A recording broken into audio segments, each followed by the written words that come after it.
I was so stressed because of the show, because of everything. I would wake up in the morning and I hope that like Bullet will come and finish everything because I was so stressed.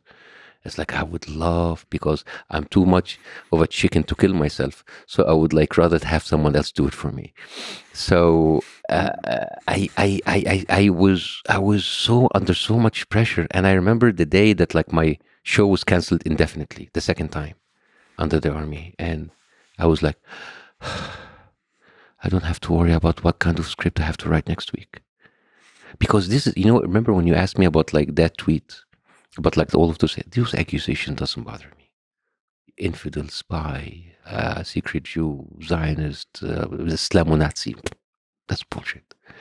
What really leaves a mark is the criticism to your craft and your work. So you're not funny. Goes deeper. Yeah, certain things get to you better than others, especially if you have like a secret suspicion that you are like maybe not funny. Maybe I'm not, because I was put into that. It's like, because that toast to your insecurities. Like, I know, but you shouldn't say it out loud. You shouldn't say the truth out loud. You shouldn't say it out loud. Like, But what about the weight of the responsibility of speaking truth to power? Sort of like walking on eggshells. Like, what did that feel like? Well, after the Muslim Brotherhood were removed, you have to understand, like when the military coup happened, it was a very popular coup. Mm-hmm. Like people love the army. In Egypt, the army is more sacred than the religion. People love the army, but the army can go no wrong. So me going against the army was, the Muslim Brotherhood was not very popular. They were popular for their own basis, but people accepted the fact that like we make fun of them. But Sisi at that time, he was a god, and I used to go to this high class club called Gizira Club, and this is basically kind of like the kind of upper middle class, upper class kind of people. And during that year of the Muslim Brotherhood, I was the most popular ever. People come, yeah. When the military came in, people were walking to me like pointing their fingers like, don't speak about Sisi, don't speak about the army. Huh? We love you now, but don't you do it like that. So I called Jon Stewart, just like, I don't know what to do. I don't know what to do. And at that time, all of the channels were like closed down. All of the independent voice. I was the only one left because it was difficult for them to get rid of me very quickly because I was too popular. It was kind of like piecemealing, kind of like going. And I remember I'm like, I don't know what to do. He said, like, you don't have to do anything. Just your safety comes first. And said, but I can't. I've been doing that for 2 years, and I cannot just like say, bye-bye, guys. I have a responsibility. I have a team. I have people working for me. And I cannot just like disappear. And he said the most interesting thing ever. And say, if you're afraid of something, make fun about the fact that you're afraid of it instead of talking about that something. Brilliant. Yeah. So there was like a whole episode that we did not even mention Sisi. We did not even mention it, but the videos did all the thing. And the whole episode was me trying to avoid talking about him. And that how the comedy was created. The fact that I don't want to be here, and then so he said, like, if you will be surprised how people can relate to that, because there was a lot of kind of like, oh, we love him, but we feel we cannot speak. So just by doing the simple thing about mirroring the society, that goes a long way.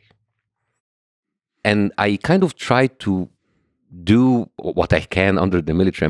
They came up with a machine that treats AIDS and hepatitis C virus and basically every single, and I went to town with that, because people think it doesn't really have to go to the bigger powers like, you're an asshole. No, you talk about their propaganda.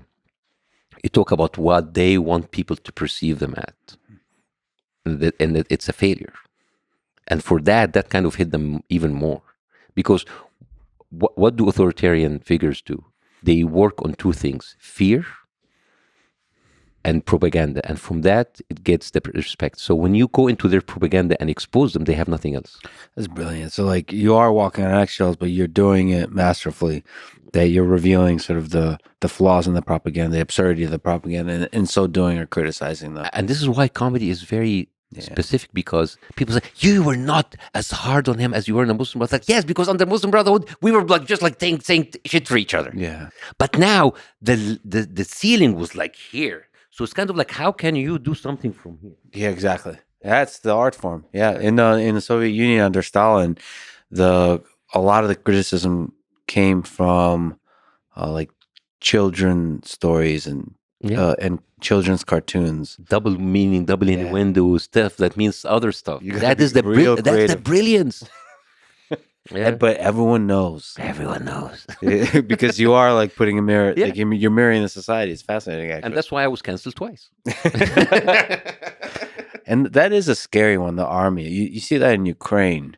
Yeah. Everybody supports the army. Mm-hmm. That's why Zelensky getting rid of the head of the army was a big deal. Mm. It's a really dangerous thing because everyone is afraid to say anything negative about the army, especially during war.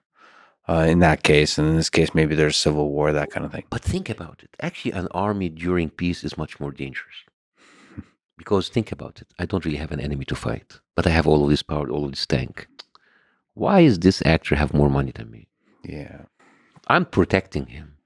Why does this businessman think that he can get on his private plane and go to Paris? Mm-hmm. And why I'm here sitting, like, not having all of these things? So, and there's a lot of time on your hand because your job is to go fight. When you don't go fight, and when you have the lack of, that's one of the things I love the United States about, is the fact that the army cannot really get power, but they kind of like, the power is actually in the military industrial complex, which is a different issue. Yeah. It's kind of like a different kind of issue. But if you have all of that power, like, why am I sitting around just like playing guard for you guys? Well, that's why Iran is terrifying, because you have this military that it just becomes a police force that turns against its own people. Yeah. So you're a famous guy talking shit in the middle of all that. Yeah,